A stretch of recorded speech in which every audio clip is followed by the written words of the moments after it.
The most precious gift there is. You see that? I don't know what I'm saying, but when I was your age, one of my first In Shogun's cast of characters, Cosmo Jarvis portrays John Blackthorne, who starts the current episode of the show by discussing Jen's death at the hands of Nagakado. A narrative in Shogun Episode 5 depicts John Blackthorne hanging a pheasant to rot, carrying on the show's culinary motif and demonstrating how important it is to his character. All of you! By the end of Shogun Episode 5, it appears that conflict is developing between Toranaga, his friends, and the armies of Ishido's council due to Nagakado's acts. Concerning where Blackthorne fits into things, his training of Toranaga men in the tactics of naval warfare may give the latter an edge against Toshido's warriors. Rather than continuing his training of the samurai, a subplot of Shogun Episode 5 focused intently on Blackthorne's home in Japan, his relationship with Mariko, and the returning Butaro, who was thought after Episode 3. From reveals about Lady Mariko's family in Shogun to a tragedy surrounding Blackthorne's gardener, these story threads coalesce thanks to the strangest of plot devices, a rotting pheasant. At the beginning of Shogun Episode 5's story, Toranaga presents Blackthorne with a pheasant as a gift for training his warriors in British naval warfare. Upon receiving the pheasant, Blackthorne confuses those in his home by hanging the pheasant outside his house.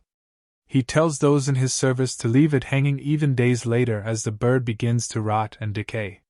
Despite the continued bad smell, drawing of flies, and overall rotting of the pheasant's carcass, John leaves it hanging for reasons that confuse both the Japanese inhabitants of his home and Shogun's audience.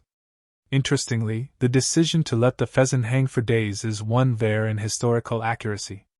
In the 17th century, and even to this day, in some cases, games such as pheasants and other birds were often hung after being obtained. The reason for this stemmed from personal taste, with the process of hanging creatures like pheasants making the meat more ripe, thus tasting better upon being cooked. Some even preferred to allow pheasants to rot, explaining why Blackthorne did the same in Shogun Episode 5. Shun's pheasant ends up being more important than food. When first hanging the pheasant, Blackthorne insists that no one should touch the bird who works within the confines of his house. He states that the bird is forbidden and utters 3 words in broken Japanese to get his point across. If touch dies, in Blackthorne's mind this is simply an exaggeration common in the English language, uttered so that the Japanese patrons of his home know not to touch the pheasant. Blackthorne only wishes for the bird to mature to his tastes, as he wishes to prepare it well, given it was a gift from Lord Toranaga. While Blackthorne did not strictly mean that someone should die if they touched the pheasant, this is what eventually transpires in Shogun Episode 5's ending. However, a central theme of Shogun Episode 5 and the show as a whole revolves around Blackthorne underestimating the dedication to honor present in 17th century Japan. While Blackthorne did not strictly mean that someone should die if they touched the pheasant, this is what eventually transpires in Shogun Episode 5's ending. Under the orders of Muraji, the village headman and Toranaga spy Yujiro removed Blackthorne's pheasant. Wiro was Blackthorne's gardener, with Fuji Blackthorne's consort, later enforcing the apparent orders of her master by sentencing Yujiro to death for touching the bird. The fate of Yujiro is strongly implied to have been orchestrated by Muraji, who later frames the late Yujiro as Toranaga's spy and horrifies Blackthorne. The Englishman underestimated how dedicated the Japanese are to order and honor, believing himself to have killed Yujiro indirectly by giving what Fuji mistook for an order of death should the pheasant be removed.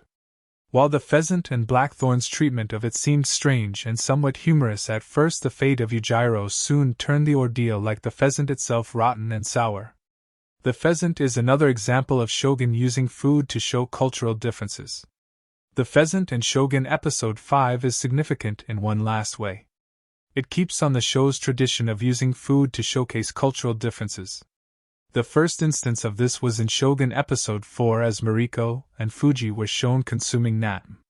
The 2 women found Blackthorne's attempt at natto amusing, given that an Englishman might not appreciate the relatively sophisticated flavor.